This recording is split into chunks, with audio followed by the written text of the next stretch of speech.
Hello students, welcome to फ्यूके education. My name is Rajni Parihar. तो हमने लास्ट क्लास जो ली थी उसमें हमने समरी कवर की थी, हमने पूरे लेसन को डिटेल से समझा था। ठीक है, अब मैं उसी चैप्टर से रिलेटेड कुछ एमसीक्यूज आपके लिए लाई हूँ, ठीक है, जो कि आपके लिए इम्पोर्टेंट है। ठीक है, तो अब हम उसको समझकर सॉल्व करते हैं। ठीक है, तो देखिए हमारा फर्स्ट क्वेश्चन है, निम्नलिखित में से कौन सा गुणसूत्र लक्षण है। ठीक है, अब गुण सूत्र की बात हो रही है ना, उसकी मतलब उसका गुण पूछा जा रहा है कि इसमें कौन सा हो सकता है, गुण सूत्र क्या हो सकता है, सूत्र क्या है। ठीक है, तो पहले तो आपको इस चीज को समझना है क्योंकि गुण सूत्र के बारे में पूछ रहे हैं, तो उसका गुण सूत्र क्या हो सकता है। तो हम पहले इसमें से राइट आंसर तो हमने देख लिया कि क्या है, पर जो उसके रॉन्ग आंसर है पहले हम उस पर फोकस करेंगे कि राष्ट्रीय है जैसे समष्टि परिवर्तन। अब हमारा ये फर्स्ट सेशन था व्यष्टि अर्थशास्त्र का जो था इंट्रोडक्शन, उसके नाम से क्यूज है। तो हमें ये देखना है कि व्यष्टि अर्थशास्त्र में हमने व्यक्तिगत इकाइयों का अध्ययन किया, व्यक्तिगत चीजों से जो व्यक्तिगत जो जुड़ा हुआ है, व्यक्तिगत चीजों का हमने अध्ययन किया है, व्यक्तिगत विश्लेषण किया है, तो उसके बारे में बात होती है। तो हमें पता है भाई राष्ट्रीय आय तो बिल्कुल भी नहीं होगा क्योंकि राष्ट्र से रिलेटेड हो रहा है। बाजार में व्यक्तिगत व्यवहार का अध्ययन ये सही है, इसको हम बाद में समझते हैं। सरकार की राजकोषीय नीति पर ध्यान देना ये भी नहीं है। ठीक है, अंतरराष्ट्रीय व्यापार की नीतियों का अध्ययन करना ये भी नहीं है। एक तरह से अगर देखिए आप तो ये पूरा देश से रिलेटेड या फिर इंटरनेशनल हो गया, अंतरराष्ट्रीय। बस यहाँ पे क्या है, बाजार में व्यक्तिगत व्यवहार का अध्ययन, कि बाजार में जो व्यक्तिगत व्यवहार, जो हमने अभी बाजार वाला टॉपिक पढ़ा उसमें हमने ये देखा था कि बाजार में जो व्यक्तिगत व्यवहार का अध्ययन किया जाता है उसके बारे में पूछ रहा है कि गुणसूत्र क्या हो सकता है। तो उसका गुण सूत्र जो है, उसका जो लक्ष्य है ये है कि बाजार में व्यक्तिगत व्यवहार का अध्ययन किया जाता है। ठीक है, अब नेक्स्ट क्वेश्चन देखते हैं, जैसे निम्नलिखित में से कौन सा सूक्ष्म अर्थशास्त्र का एक उदाहरण है। अब सूक्ष्म अर्थशास्त्र आपको पता है, छोटी इकाइयों का अध्ययन करना, व्यष्टि अर्थशास्त्र की बात हो रही है, माइक्रो इकोनॉमिक्स की बात हो रही है।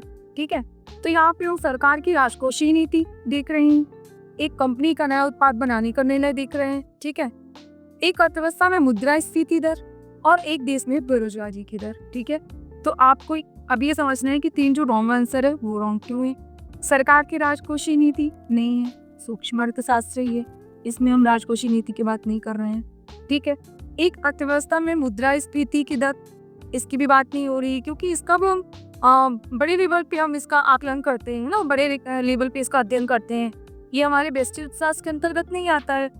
एक देश में बेरोजगारी की बात हो रही है, इसको भी हमने जब हम चैप्टर अपना समझ रहे थे, जब हमने चैप्टर को डिटेल समझा तो इसकी बात भी हमने वहाँ पे की थी।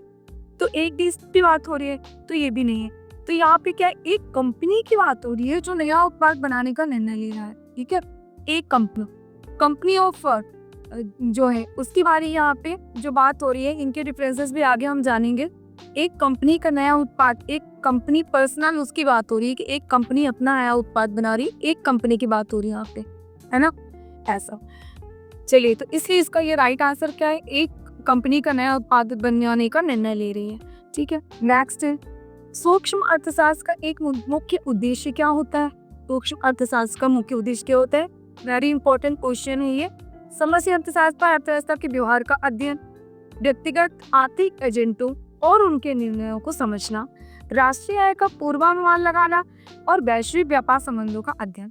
तो आप देखिए, समष्टि स्तर का अर्थव्यवस्था के व्यवहार का अध्ययन, ये तो बिल्कुल गलत होगा क्योंकि यहाँ पे समष्टि अर्थशास्त्र आ गया। आपको पता है समष्टि अर्थशास्त्र मतलब व्यापक अर्थशास्त्र, बड़े स्तर पर व्यक्तिगत आर्थिक एजेंटों और उनके निर्णयों को समझना, ये राइट आंसर है। पर क्यों है देखता है, राष्ट्रीय आय का पूर्वानुमान लगाना। अब राष्ट्रीय आय की बात हो रही है, ये भी आपको पता है कि भाई व्यष्टि अर्थशास्त्र में हम इसका अध्ययन नहीं करते, इसका तो हम समष्टि अर्थशास्त्र में अध्ययन करते हैं क्योंकि राष्ट्रीय लेवल की बात हो रही है, नेशनल लेवल की बात हो रही है। ओके, और वैश्विक व्यापार संबंधों का अध्ययन, ठीक है, ये भी बिल्कुल भी नहीं होगा। ये भी आपको पता है कि वैश्विक व्यापार जो है उनके जो संबंधों का अध्ययन है उसमें नहीं होता है। अब यहाँ पे आ गया व्यक्तिगत, आपको पकड़ना है कि यहाँ पे जो उनको मेन चीज देखना व्यक्तिगत, क्योंकि सूक्ष्म अर्थशास्त्र पूछ रहे हैं, छोटे रूप की बात हो रही है यहाँ पे। ठीक है, और उसका उद्देश्य पूछ रहा है कि भाई इसका उद्देश्य क्या है। तो आपको क्वेश्चन को समझना है, क्वेश्चन पे फोकस करना है, तो आप उसके आंसर को बिल्कुल समझ लेंगे और जल्दी उसको पकड़ लेंगे। तो व्यक्तिगत आर्थिक एजेंटों और उनको जो उनके निर्णय लेते हैं उनको समझना व्यक्तिगत तौर पे। ठीक है, जो व्यक्तिगत आर्थिक इकाइयां हैं उनके एजेंटों और उनके जो निर्णय होते हैं उनको समझने की यहाँ पे बात हो रही है। सूक्ष्म अर्थशास्त्र का उद्देश्य ही यही होता है, ठीक है। उसके उद्देश्य का पूछ रहे हैं कि क्या उद्देश्य होता है, ठीक है। तो राइट आंसर। नेक्स्ट है, सूक्ष्म अर्थशास्त्र में सीमांत विश्लेषण का क्या मतलब है, ठीक है। मार्जिनल अभी हमारी बात हुई सीमांत के ऊपर भी, है ना, हमने चैप्टर में इस चीज को भी समझा है। तो सूक्ष्म अर्थशास्त्र जो अभी फिर से हमने बताया कि छोटी इकाइयों की बात होती है, जहाँ पे पर्सनल व्यक्तिगत चीजों को जहाँ लिया जाता है, जिसमें उनका अध्ययन किया जाता है, उसके बारे में। उपयोग किए गए संसाधनों का कुल मूल्य, अतिरिक्त इकाइयों के लाभ और लागत की तुलना, समग्र आर्थिक प्रदर्शन, आय का वितरण, ठीक है। अब ये चीजें भी हमने पढ़ी हैं, ठीक है, उनको एक बार रिवाइंड करना है, ठीक है। हमने पूरे चैप्टर में पढ़ा, इसलिए कहता है कि जब आप लेसन अच्छे से समझ लेते हैं तो आपको आंसर बिल्कुल सॉल्व करने में प्रॉब्लम नहीं होती, क्योंकि भाई हमने पूरा चैप्टर ही समझा है अच्छे से, तो हम कहीं से भी आ जाए तो हम उसको अच्छे से सॉल्व कर लेंगे, ठीक है। तो सूक्ष्म अर्थशास्त्र में सीमांत के बारे में हमने पढ़ा। विश्लेषण का क्या मतलब है, विश्लेषण जो है ये मेन चीज है ना, कि इसमें विश्लेषण का क्या मतलब है। तो देखिए, उपयोग किए गए संसाधनों का कुल मूल्य, अतिरिक्त इकाई। अब सीमांत की जहाँ बात होती है तो वहाँ पे हमारे दिमाग को फर्स्ट से ही बात आती है कि अतिरिक्त की बात हो रही है, लाभ और लागत की तुलना करना, ये राइट आंसर है, इसको हम देखते हैं। समग्र आर्थिक प्रदर्शन, ये समग्र की बात कर रहे हैं, है ना, सभी चीजों को लेके बात कर रहे हैं, ये बिल्कुल भी नहीं होगा, ठीक है। आय का वितरण, आय का वितरण किस प्रकार से करना है, ये बात हो रही है, बिल्कुल भी नहीं। भाई आपको ये चीज है कि सीमांत विश्लेषण के बारे में हमने समझा कि सीमांत विश्लेषण का मतलब क्या है, किस प्रकार से हम उसका विश्लेषण करते हैं, है ना। उसको तो अतिरिक्त इकाई जो है उसका लाभ और लागत की तुलना करना, जो हमें लागत से लगी और जो हमें लाभ मिला उनकी हम तुलना करते हैं इसमें, ठीक है। जो हमने लागत लगाई और जो लाभ प्राप्त हुआ अतिरिक्त इकाइयों से, जो कंपनी जैसे बताया था कि कोई उद्योग शुरू करे और उसको एक अतिरिक्त इकाई से जो लाभ मिलता है एक्स्ट्रा, तो उसकी बात हो रही है यहाँ पे। तो लाभ और लागत की तुलना करना, लाभ जो मिल रहा है और जो लागत लगी उसको एक दूसरे से तुलना करना, ठीक है। नेक्स्ट है, मांग के सिद्धांत के अनुसार क्या कहा जाता है। मांग के सिद्धांत, अब देखिएगा, मांग का सिद्धांत ये भी बहुत इंपॉर्टेंट है। जैसे जैसे वस्तु की कीमत बढ़ती है, मांग क्या होता है, बढ़ती है। जैसे जैसे वस्तु की कीमत घटती है, क्या होता है, मांग घटती है। वस्तु की कीमत मांग पर कोई प्रभाव नहीं डालती और मांग की कीमत में परिवर्तन के साथ अपरिवर्तित रहती है, ठीक है। अब ये इम्पोर्टेंट क्वेश्चन तो है, क्योंकि ये मांग से रिलेटेड क्वेश्चन तो आएंगे, सप्लाई से रिलेटेड, डिमांड की बात हुई है। तो मांग का सिद्धांत क्या कहता है, इसके बारे में पूछा जा रहा है कि मांग के सिद्धांत के अनुसार क्या कहा जाता है। तो देखिएगा, ये फोकस कर रहे हैं कि यहाँ पे मांग का सिद्धांत पूछ रहा है। जैसे जैसे वस्तु की कीमत घटती है तो मांग बढ़ती है, ठीक है, इसको राइट आंसर बताया। अब आप देखिएगा, तो जैसे जैसे वस्तु की कीमत बढ़ती है तो मांग बढ़ती है, बिल्कुल गलत है। क्यों बढ़ेगी भाई, वस्तु की जब कीमत बढ़ती है तो मांग क्यों बढ़ेगी। सामने जब किसी वस्तु की कीमत बढ़ जाती है तो जनता और आप भी, हम भी, कोई भी हो, तो उस वस्तु को खरीदना कम कर देते हैं, ठीक है, क्योंकि उसकी मांग बढ़ गई, उसके प्राइस बढ़ चुके हैं। जैसे एग्जांपल आपने देखा होगा कि जैसे अभी हम वेजिटेबल सब्जियों से ले लेते हैं कि टमाटर का प्राइस बढ़ गया एकदम से, तो फिर हम क्या करेंगे, हम उसकी कम क्वांटिटी खरीदेंगे। जो बहुत गरीब हैं, जो वो भी नहीं करते, वो नहीं भी खरीदेंगे, ऐसा भी करेंगे। लेकिन जब उसकी किसी वस्तु की कीमत बढ़ती है तो उसकी जो मांग होती है वो कम हो जाती है। जब वस्तु, तो हम क्या करते हैं, जब उसका प्राइस बढ़ता है तो हम उसको चीज़ों को कम खरीदने लगते हैं। ये आपके साथ भी होता है और सभी के साथ जनरली होता है ऐसा। आप देखिए, वस्तु की कीमत पर कोई प्रभाव नहीं पड़ता, बिल्कुल गलत है ये भी, कि वस्तु की कीमत मांग पर कोई प्रभाव नहीं डालती। ऐसा कैसे डालती है, बिल्कुल डालती है कि भाई अगर कीमत बढ़ी है तो हम वस्तुओं को कम खरीदने लगते हैं, और क्योंकि हमारे लिए इतनी जरूरी नहीं है। अब वो अदर चीज है, उसको फिर हम बाद में एक्सप्लेन करेंगे। लेकिन जो यहाँ पे अभी पूछा है मांग के सिद्धांत को, उसकी बात कर रहा है कि वस्तु की कीमत पर मांग प्रभाव नहीं डालती। अगर कीमत बढ़ती है तो मांग कम हो जाती है, और अगर कीमत घटती है तो मांग ज्यादा हो जाती है, ठीक है। मांग की कीमत में परिवर्तन के साथ अपरिवर्तित रहती है। अब यहाँ पे बता रहे कि मांग की कीमत में परिवर्तन होता है के साथ अपरिवर्तित रहती है, ये भी गलत है। अगर मांग की कीमत में परिवर्तन होगा तो उसमें अपरिवर्तित कैसे रहेगी, ऐसा तो हो नहीं सकता, बिल्कुल भी गलत है, ये भी गलत है।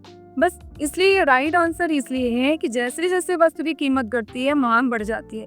आपने भी देखा होगा कि जब भी मार्केट में भी आप जाते हो लेने, आपको लगता है भाई इस चीज़ की कीमत तो घट गई है, तो हम उसको ज़्यादा लेते हैं और ज़्यादा क्वांटिटी में भी लेते हैं और हम उसको खरीदने जाते हैं। लेकिन अगर किसी वस्तु की कीमत बढ़ जाती है तो हम उसको खरीदना कम कर देते हैं। ठीक है, तो जैसे जैसे वस्तु की कीमत घटती है वहाँ उसकी डिमांड बढ़ जाती है, लोग उसको ज़्यादा खरीदने लगते हैं। ठीक है, अब ये मांग के कारण के पीछे मुख्य धारणा क्या है? लोग अधिक सामान खरीदते हैं जबकि उनकी आय क्या है, बढ़ती है। अच्छा, मांग के कानून की बात हो रही है यहाँ पे कि मांग का कानून क्या कहता है भाई, इसके पीछे लोगों की धारणा क्या है, लोगों के क्या विचार होते हैं कि मांग के कानून के पीछे लोग क्या सोचते हैं, क्या धारणा है। लोग अधिक सामान खरीदते हैं जबकि उनकी आय क्या होती, बढ़ती है। लोग अपनी प्राथमिकताएं हमेशा स्थिर रखते हैं। आय प्रभाव और प्रतिस्थापन प्रभाव विपरीत दिशा में काम करती हैं, जस्ट अपोजिट, है ना। उच्च कीमतें आय की क्रय शक्ति को घटा देती हैं, राइट आंसर है। अब रॉन्ग आंसर हम देखते हैं क्यों है। ठीक है, राइट तो ये तो उसके बारे में हम बाद में देखते हैं। अब देखिए, लोग अधिक सामान खरीदते हैं जब उनकी आय बढ़ती है, बिल्कुल सही है। अगर आपके पापा की सैलरी ज़्यादा बढ़ गई तो आप क्या करेंगे, सामान अधिक खरीदेंगे। अगर उनकी सैलरी कम रहती तो आप क्या करते हैं, उसी कम सैलरी में सामान कम खरीदते हैं, क्योंकि आपके पास आय ही नहीं उतनी सामान खरीदने के लिए, पैसे ही नहीं उतने, है ना। तो आपके अगर पैसे अब भी मान लीजिए जब आपकी सरकार ने कुछ में नया डाल दिया, इंक्रीज कर दी रहती है ना सैलरी में, कितने % बढ़ी है, तो भाई सैलरी बढ़ती है तो फिर हम क्या करते हैं, हम ज़्यादा सामान खरीदने लगते हैं, ज़्यादा चीज़ों को खरीदने लगते हैं, अच्छी क्वालिटी की खरीदने लगते हैं। तो आय जब अधिक सामान खरीदते हैं जब उनकी आय बढ़ती है। लेकिन यहाँ पे क्या पूछ रहे हैं, मांग के कानून के पीछे धारणा क्या है लोगों की।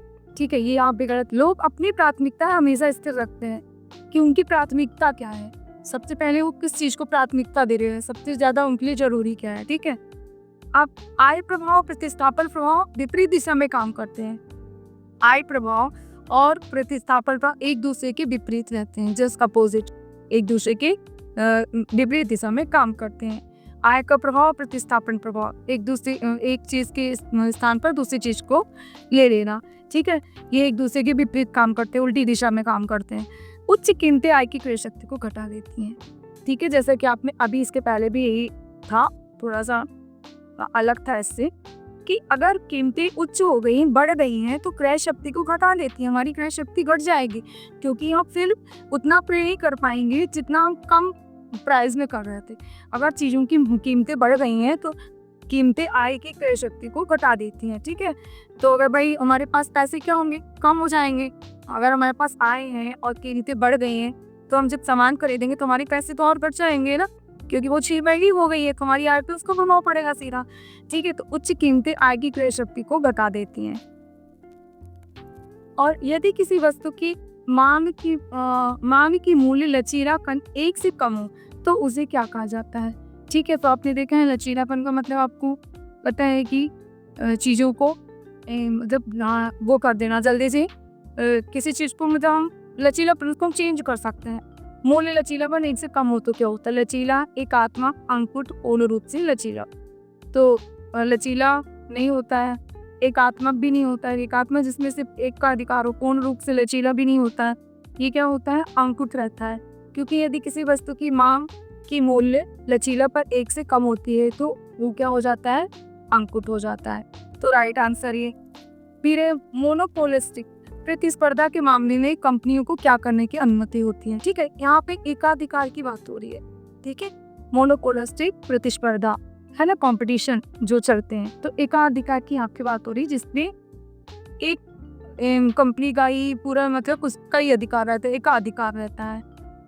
कंपनियों को क्या करने की अनुमति होती, तो एकाधिकार प्रतिस्पर्धा में अगर मैं हिंदी में बात कर रही हूँ तो कंपनियों को क्या करने की अनुमति होती है। ठीक है, यहाँ पे केवल अपनी कीमतों को नियंत्रित करना, पूरी तरह से स्वतंत्र रूप से मूल्य निर्धारण करना, उत्पादों को भिन्नतापूर्व पेश करना, और या तो क्या ये सभी है।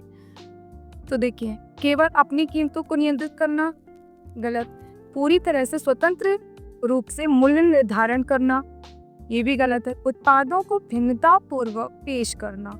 ठीक है, विभिन्न रूप से उत्पादों को आप अलग अलग तरह से पेश कर सकते हैं। ठीक है, केवल अपनी कीमतों को नियंत्रित करने की अनुमति नहीं देती है और पूरी तरह से स्वतंत्र रूप से मूल्य का भी निर्धारण नहीं कर सकते, लेकिन उत्पादों को हम विभिन्न रूप से उसको पेश कर सकते हैं। ठीक है, ये अब विकल्प लागत का क्या अर्थ है, अभी आपने चैप्टर में समझा है इस चीज को, है ना। हमारे सामने कई बार विकल्प शब्द आ चुका है, हमने उसका मतलब भी समझ लिया कि विकल्प लागत क्या है ना। विकल्प हमारे सामने कैसे कैसे विकल्प आते हैं, हम उनमें से कैसे चूज करना पड़ता है। किसी वस्तु के उत्पादन के लिए खर्च की गई राशि, उत्पादन के लिए संसाधनों का अधिकतम उपयोग, किसी कार्य के लिए सबसे अच्छे विकल्प का चयन करना और अन्य विकल्पों का क्या करना, त्याग करना, उपभोक्ता द्वारा खर्च की गई कुल राशि।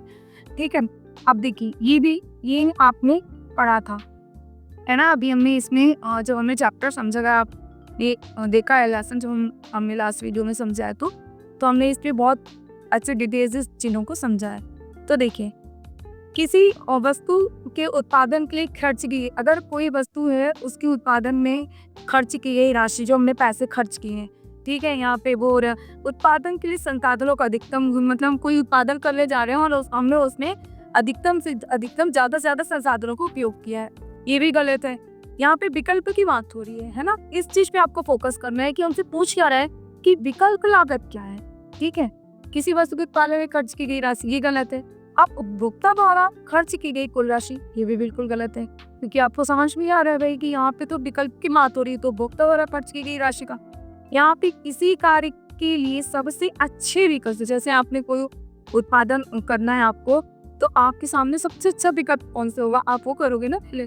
जैसे हमने छोटी छोटी चीज़ों को भी समझा था कि भाई हमारे घर में हमें इतने पैसे हमारे पास, हमको खर्च करना है, तो हम सबसे पहले किस चीज़ पे खर्च करें, सबसे ज़्यादा ज़रूरी हमारे लिए क्या है, सबसे मतलब सबसे प्राथमिक चीज़ हमारी है क्या, हम सबसे ज़्यादा किसको प्राथमिकता देंगे, जो हमारी सबसे ज़रूरी हो, तो हम सबसे पहले उसका चयन करते हैं। तो उस विकल्प का हम चयन करते हैं और अन्य विकल्पों का हम क्या करते हैं, त्याग करते हैं। जैसे कि हमारे लिए कोई चीज़ इतनी ज़रूरी है, हमारा इसके बिना भी काम चल सकता है, अगर हम नहीं लेंगे, उसको नहीं खरीदेंगे, काम चल सकता है, तो हम उसको अवॉइड करते हैं। ठीक है, और हम सबसे प्राथमिकता उसको देते हैं जिनकी बिना हमारा काम चल ही नहीं सकता, जो हमारे लिए जरूरी चीज़ है सबसे, तो वो यहाँ पे, इसलिए यहाँ पे ये राइट आंसर। ठीक है, अगर मांग के निर्धारक में निम्नलिखित में से कौन सा तत्व नहीं है, आय स्तर, उपभोक्ता की प्राथमिकताएं, उत्पाद की कीमत, उपभोक्ता का समर्पण और उपभोक्ता का समर्पण, ये सही आंसर है। ठीक है, तो अब सुनिए, मांग के निर्धारक में निम्नलिखित में से कौन सा तत्व नहीं, ये पूछा है हो कि मांग के निर्धारक में तत्व कौन सा नहीं है, तो ध्यान रखिएगा कि आय का स्तर नहीं हो सकता, उपभोक्ता की प्राथमिकताएं भी यहाँ पे नहीं हो सकती, क्योंकि यहाँ पे मांग के निर्धारक की बात हो रही है। उत्पादक की कीमत भी रॉन्ग आंसर है। उपभोक्ता का समर्पण, देखिए मांग में हमें क्या होना चाहिए, उपभोक्ता का समर्पण होना चाहिए। उपभोक्ता किसी भी वस्तु को खरीदने के लिए एकदम से समर्पित हो, रेडी हो, वो है ना, पूरी तरह से। तो इसलिए यहाँ पे मांग के निर्धारक में निम्नलिखित कौन सा तत्व नहीं है, तो उपभोक्ता का समर्पण जो है वो नहीं रहता है। ठीक है, और ये आय का स्तर, निम्नलिखित में से कौन सा तत्व नहीं है, आय स्तर, उपभोक्ता की प्राथमिकताएं और उत्पाद की कीमत, ये रॉन्ग आंसर है। ठीक है, तो यहाँ पे उपभोक्ता का समर्पण, ये जो है राइट आंसर है। मार्जिनल रेवेन्यू का क्या मतलब है, ठीक है, यहाँ पे राजस्व की बात हो रही है। ठीक है, जो हमें मिलता है, जो हमें अतिरिक्त इकाइयों से प्राप्त होता है, ठीक है, लाभ, होने वाला लाभ, कुल राजस्व में वृद्धि, अतिरिक्त इकाई की बिक्री से होने वाली आय, कुल उत्पाद की बिक्री का प्रतिशत और उत्पाद के उत्पादन से होने वाली आय। ठीक है, तो यहाँ पे देखिए मार्जिनल रेवेन्यू, तो का मतलब क्या है, कुल राजस्व में वृद्धि नहीं, अभी मैंने आपको बताया एक अतिरिक्त की बात हो रही थी यहाँ पे, तो वो उत्पाद की कुल बिक्री का प्रतिशत, ये भी रॉन्ग, उत्पाद के उत्पादन से होने वाली आय, गलत, क्योंकि यहाँ पे राजस्व की बात हो रही है, तो राजस्व में मार्जिनल रेवेन्यू अतिरिक्त इकाई की बिक्री से जो हमें प्राप्त होता है, एक अतिरिक्त इकाई को बेचने के द्वारा जो कंपनी को प्राप्त होता है वो होता है मार्जिनल रेवेन्यू। अतिरिक्त इकाई की बिक्री से होने वाली प्राप्त आय, जो हमें लाभ प्राप्त होता है, जो हमें अतिरिक्त इकाई को बेचने से, बिक्री करने से जो हमें आय प्राप्त होती है वो। ठीक है, तो ये थे हमारे कुछ MCQs। कैसा लगा आपको वीडियो, कमेंट बॉक्स में जरूर बताएं। ठीक है, हमारी YouTube चैनल FIFI एजुकेशन में सब्सक्राइब करें, लाइक करें एंड शेयर करें। Okay, thank you.